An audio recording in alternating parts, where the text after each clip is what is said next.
کہ گھر پہ ہم نماز اور تراویح کا اہتمام کر سکتے ہیں؟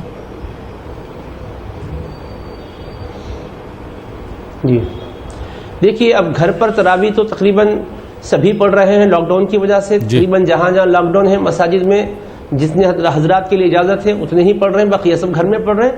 تو گھر میں تراویح پڑھنا بالکل صحیح ہے اور تراویح ترک نہیں کرنا چاہیے. اتنا عرصہ گزر گیا ہے، اگر ہم نے تراویح کے سلسلے میں غفلت کی ہے تو بہت بری بات ہوئی. ہم کو تراویح پڑھنا چاہیے.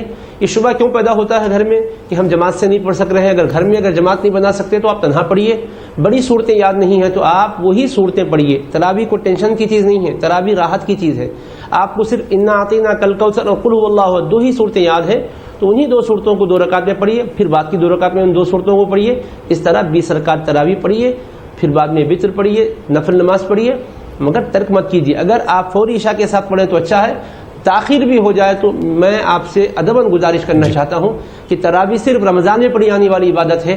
تڑپ جائیں گے تو بغیر رمضان میں نہیں پڑھ سکتے، لہٰذا دیر بھی ہو جائے تو ضرور پڑھیے. صبح صادق سے پہلے تک بھی آپ اس کو پڑھ کے فارغ ہو سکتے ہیں.